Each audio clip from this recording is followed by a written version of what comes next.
La séance est ouverte. Elle est présidée par le maire Marc-Alexandre Brousseau. Que ce moment de recueillement guide les membres du Conseil à un moment de réflexion afin qu'ils prennent les meilleures décisions possibles pour le bien-être des citoyens et des citoyennes de Thetford. Alors voilà, bienvenue dans la salle, bienvenue aux gens à la maison. Donc, en ce début mars plutôt froid, qu'est-ce que j'ai à vous mentionner? Nous avons eu récemment la cérémonie hommage au mérite, donc qui nous a permis d'honorer les performances méritantes en termes de sport et de culture. Donc, vraiment une très belle soirée, encore une fois. Je tiens peut-être à souligner l'hommage qu'on a rendu, entre autres, à Mme Manon Perron, qui a été intronisée au Temple de la renommée du patinage artistique, qui était entraîneur, entre autres, de Joanie Rochette, mais de plein de jeunes de notre région qui ont participé au patinage artistique ici. Alors, elle a débuté sa carrière ici avant de gravir les échelons. Alors, félicitations à Mme Perron et à tous les autres. Tant qu'à être dans l'hommage et la reconnaissance du mérite, j'aimerais souligner la reconnaissance qu'a reçue Charles Morin, un Thetfordois, qui a remporté le prix de la jeune personnalité d'affaires 2025 pour la Chambre de commerce de Québec. Ça a sorti dans les derniers jours. Alors, toutes nos félicitations à Charles, qui est à la tête d'une firme de communication qui fait affaire avec la ville. En termes de communication, maintenant, j'aimerais souligner que nous sommes encore en train de faire un sondage actuellement sur les communications municipales. C'est ouvert jusqu'à demain, le sondage. Donc, on aimerait qu'il y ait le plus possible de gens qui répondent. On cherche à savoir de quelle façon vous préférez qu'on communique avec vous. Alors, on vous invite à aller répondre à ce sondage-là. Il est ouvert jusqu'à demain. On a lancé aussi dernièrement un communiqué de presse pour expliquer que la Ville avait mis en place un droit de préemption sur certaines propriétés en Ville. Donc, j'aimerais prendre quelques instants pour vous redire que le droit de préemption, ce que ça fait en fait, ça permet à la Ville d'avoir un droit de premier refus sur certaines propriétés qui pourraient être stratégiques dans le développement futur de la Ville. Donc, ça ne change absolument rien pour la personne qui est propriétaire, ça ne l'oblige pas à vendre, ça fait seulement en sorte que si la personne vend, lorsque ça c'est le temps de passer chez le notaire, on va offrir à la Ville de pouvoir acheter exactement aux mêmes conditions que ce qui a déjà été entendu avec un autre acheteur. Et la Ville décide à ce moment-là si elle exerce ou non son droit de préemption. Alors, voilà, juste pour être sûr que les gens comprennent bien de quoi il en retourne. Donc, ça ne change rien pour les personnes actuellement propriétaires. Ça ne précipite pas la vente, ça ne change pas le prix de vente, ça change. La seule chose, c'est que c'est la Ville maintenant qui a un droit de premier refus si on choisit qu'on a des projets dans ce secteur-là. En termes d'urbanisme, maintenant, vous voyez la Ville aller depuis quelques années. Il y a beaucoup de projets, beaucoup de constructions, des petits, des moyens, des gros projets.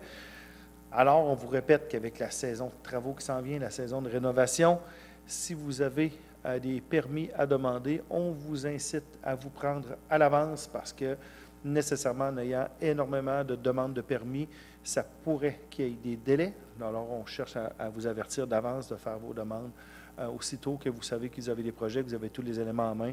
Contactez notre service urbaniste. Vous pouvez le faire aussi par Internet. Donc, on vous invite à le faire rapidement. On a eu aussi la semaine dernière un nouveau vernissage à la Station des Arts pour l'exposition de François Fauché pour souligner ses 50 ans de carrière. Alors, l'exposition est actuellement disponible. On vous invite à aller visiter la Station des Arts. C'est tout à fait gratuit. Je mentionne aussi, je le fais à l'occasion, mais présentement, il y a quand même plusieurs emplois disponibles à la Ville, des emplois de qualité. On vous invite à regarder ça. Donc, on a quelques bons postes à combler. Donc, si vous connaissez des gens qui se cherchent un emploi actuellement, on vous invite à les référer vers le site Internet de la Ville pour regarder ça. C'est actuellement les Jeux du Québec dans le secteur de Blainville. J'ai eu l'occasion d'aller visiter ça en fin de semaine. On a des gens d'ici qui sont là-bas. On a la région Chaudière-Appalaches, évidemment, qui est toute notre délégation qui est en action. Alors, tout simplement, un mot d'encouragement pour nos athlètes de Thetford et les athlètes de Chaudière-Appalaches qui sont aux Jeux du Québec présentement. Alors voilà, ça complète. Sinon, mais évidemment, toutes les équipes sportives sont en compétition présentement, les filons, l'assuranciat, tout ça. Donc, on vous invite à les encourager. On va passer en séance. Madame Lagreffière. Il pourrait être proposé que l'ordre du jour soit adopté en retirant le point 5.1, gestion de l'amiante. Merci. Est-ce que j'ai une proposition? Oui, je propose. Merci. Monsieur Couture, 3.1, l'adoption du procès-verbal de la séance ordinaire du 16 février 2026. Le projet de procès-verbal ayant été déposé et transmis à tous les membres du Conseil dans les délais prescrits par la loi, il pourrait être proposé d'adopter celui-ci. Merci. Une proposition? Oui, Monsieur le maire, je propose. Merci, Monsieur Maheu. On passe à 4.1, l'adoption des comptes rendus de la commission permanente du 16 février et 23 février. Les projets de compte rendu ayant été déposés, il pourrait être proposé d'adopter ceux-ci. Merci. Est-ce que j'ai quelqu'un qui le propose? Oui, je le propose. Madame Rémillard. 6.1, rapport de la greffière sur les demandes de dérogation mineures. Suivant le dépôt des demandes de dérogation mineure, je confirme qu'aucune objection écrite n'a été soulevée pour ces demandes. Merci. Alors, on passe à 7.1, dérogation mineure de la propriété du 1324 Montée-Champêtre. Il s'agit d'autoriser la demande numéro 2026-010 visant à porter à 8,6 mètres la hauteur d'un bâtiment complémentaire isolé et conserver la remise existante sur le terrain pendant la construction du garage isolé, à la condition que le garage isolé soit démantelé dans les 6 mois suivant la date d'échéance du permis de construction du garage attenant. Merci. Une proposition? Oui, je le propose. M. Corriveau. 7.2, dérogation mineure pour le 109 rue Grenier. Il s'agit d'autoriser la demande numéro 2026-13 visant à porter la largeur maximale d'une maison mobile à 6,03 mètres, le tout afin de permettre la transformation de la galerie existante en aire habitable. Merci. Proposition? Oui, je propose. Merci, M. Filion. 7.3, cette fois-ci une dérogation pour le 5985 de l'avenue du Collège. Il s'agit d'autoriser la demande numéro 2026-16 visant à réduire la marge de recul latérale gauche à 1,30 mètres. Merci. Qui souhaite le proposer? Oui, je propose. Merci, M. Couture. 7.4, l'approbation d'un plan d'implantation et d'intégration architecturale. Pour approuver le plan projet d'agrandissement et de rénovation extérieure au 4290 chemin du lac Bécancour. Merci. Une proposition? Oui, je le propose. M. Patry. 7.5, plan projet de rénovation extérieure 316 de la rue Notre-Dame-Est. Il s'agit d'autoriser en partie la demande numéro 2026-9 en approuvant le remplacement des fenêtres et de la porte extérieure au rez-de-chaussée en façade avant, le recouvrement en aluminium de la petite fenêtre à l'étage sur la façade latérale droite et la réfection du balcon arrière avec escalier et de refuser l'installation d'un garde-corps en aluminium noir sur le balcon en façade avant, considérant l'absence de détails quant au modèle projeté. Merci. Est-ce que quelqu'un veut le proposer? Oui, je le propose. M. Paré. 8.1, mandat pour la réalisation d'un plan directeur local pour le développement de la 9e rue Sud.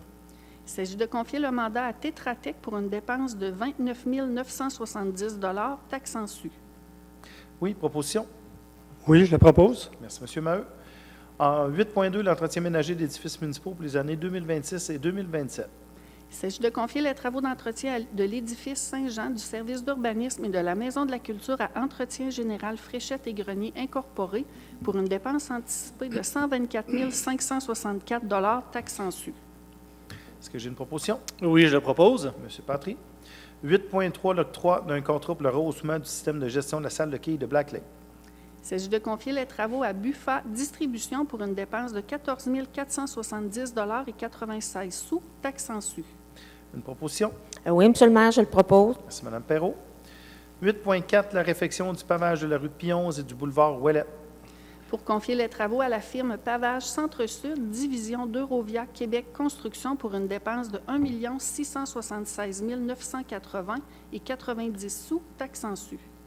Merci. Une proposition? Oui, je le propose. Merci, M. Patry. Donc, vous avez bien entendu, le boulevard Ouellette et Pion seront refaits cette année. Donc, indulgence au printemps, s'il vous plaît. Ce sera fait en cours d'été. 8.5, contrat de service professionnel pour une entente intermunicipale pour un logiciel Géocité. Il s'agit de confier le mandat à Fujitsu Canada Incorporé pour une dépense de 11 284 $ et 19 sous, taxes en su.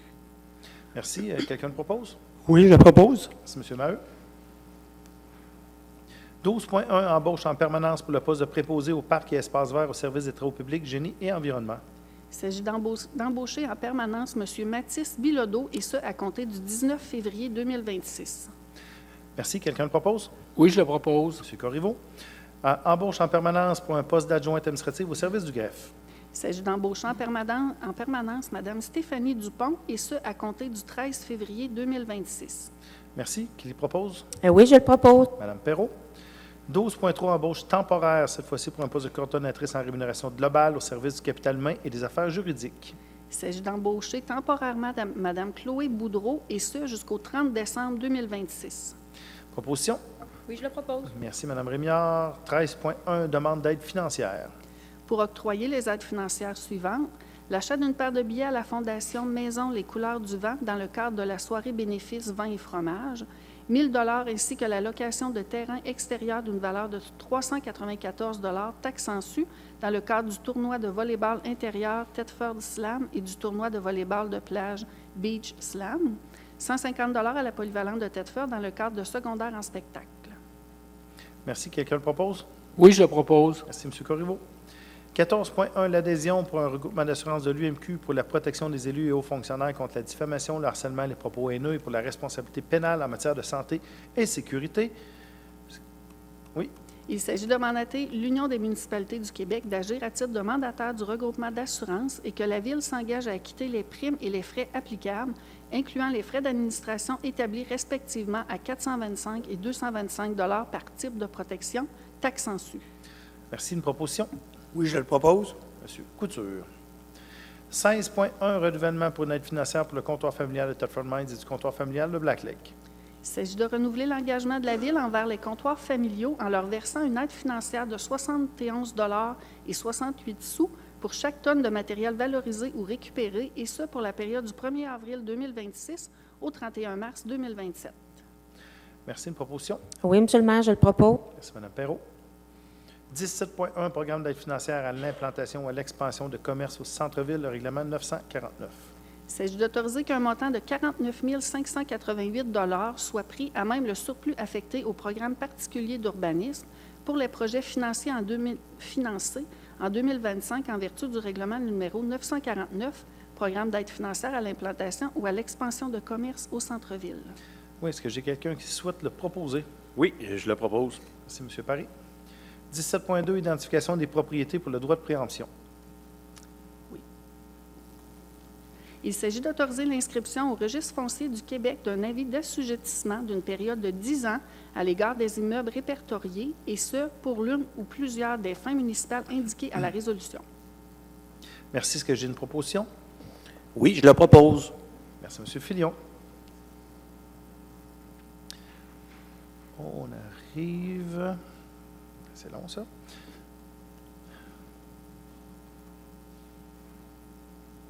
À 18.1, utilisation du fonds de parc pour des projets d'aménagement de parc. Il s'agit d'autoriser l'utilisation d'un montant maximal de 32 000 à même le fonds de parc et 400 000 du projet d'immobilisation 2027 PDPEV pour la réalisation des projets d'aménagement de parc ciblés et admissibles à cette enveloppe dans le cadre de la programmation 2026 du plan directeur des parcs et espaces verts. Merci. Est-ce que j'ai quelqu'un qui le propose? Oui, je le propose. Mme Rémillard. 18.2, autorisation de signature de contrat pour un partenariat avec le comité de la Fête nationale de Thetford. Monsieur le maire, je déclare mon intérêt dans le comité et je m'abstiens de participer à toute décision. Merci. Il s'agit d'autoriser la signature du contrat de partenariat ou tout autre document avec le comité de la Fête nationale de Thetford relatif aux éditions 2026 à 2029 de la Fête nationale. Oui, est-ce que j'ai une proposition? Oui, je le propose. Merci, M. Couture. 19.1, l'adoption de la résolution autorisant le projet particulier 2026-27 PPC-MOI, pour le projet particulier pour la construction, la modification, l'occupation d'un immeuble dans le cadre d'une habitation communautaire. Est-ce que j'ai quelqu'un qui veut en faire la proposition? Oui, Monsieur le maire, je le propose. Merci, M. Paré. C'est ce qui complète l'ordre du jour de ce soir. Je dirais que les chances sont assez bonnes qu'on n'ait pas de questions dans la salle.